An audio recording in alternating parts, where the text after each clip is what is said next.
Okay, so picture this. It's 1589, Germany. A wealthy farmer named Peter Stump is put on public display and brutally executed for a whole list of horrific crimes. We're talking murder, cannibalism, sorcery, the works. But here's the thing. He wasn't just seen as a murderer, he confessed to being a werewolf. And that's where our story really begins. I mean, his trial was a huge deal at the time. But let's be honest, countless gruesome stories from that era are completely lost to time. So you have to ask, why this one? What is it about the werewolf of Bedburg that still gets under our skin hundreds of years later? And that, right there, is the key to this whole explainer. The story of Peter Stump isn't just some dusty historical record. It's a mirror. It's an allegory of fear that literally changes its shape depending on who's looking at it, and more importantly, when they're looking. So, to really understand the monster, you first have to understand the world that made him. Let's peel back that first layer and look at what was actually happening on the ground when Stump was executed. You have to remember, this is all going down during the Cologne War, which was just devastating for the region. And this is so important. Stump's execution wasn't just about justice for his crimes. It was a massive, carefully staged political spectacle. The whole area was in total chaos, and the authorities were absolutely desperate to get a grip on things. You know, there's actually a sociological term for what was going on. It's called anomie. It basically means society has completely collapsed. All the rules, all the standards you take for granted, they're just gone. It's pure normlessness. And that was the daily reality for the people living in Bedburg. And in this total state of chaos, the people were already terrified of, well, human wolves. You had these unpaid mercenary armies just tearing through the countryside, looting, killing, doing things you don't even want to imagine. To the peasants, these soldiers were the monsters. They already saw them as literal wolves. And this is where Peter Stump becomes the perfect scapegoat.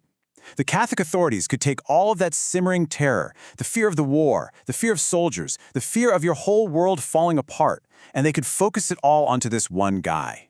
They gave the chaos a single local face, and pretty conveniently, they were able to link it all to heresy, blaming their Protestant enemies in the process. But here's the thing. The story needed more than just a scapegoat. It needed something supernatural. So let's dig into that next layer, the psychology of it all. Why did it have to be a werewolf? Why not just a man?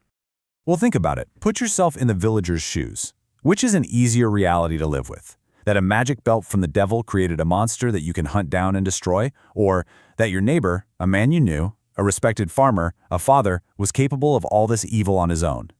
Believing in the supernatural was, weirdly enough, the safer, easier option for your own sanity. But what about Stump himself? This is where it gets really interesting. If you look at it through a Nietzschean lens, Stump becomes what's called the pale criminal. And the thinking here is that the whole story about the magic belt, well, it wasn't just for the villagers. It might have been a kind of psychological fiction for Stump too, a way for him to rationalize what he'd done. Exactly. It's the ultimate way to avoid facing the darkness inside yourself. By claiming that some magic girdle transformed him, he could basically say, hey, it wasn't my fault, it was the magic. The devil made me do it. He gets to push all that violent impulse onto something else. Okay, now we're ready for the final layer. This is where the story stops being just about a historical monster and transforms into a really terrifying philosophical idea.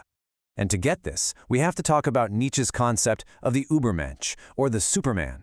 Now, this isn't a comic book hero. It's an individual who completely throws off the shackles of what society says is good and evil, what Nietzsche called herd morality, and instead decides to live by their own self-created code.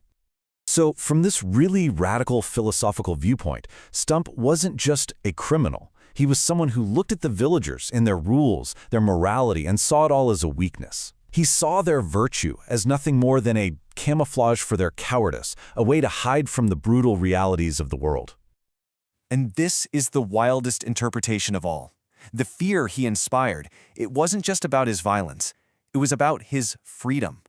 The herd, the villagers, they couldn't stand to look at someone who was so completely free from the very rules that kept them in line.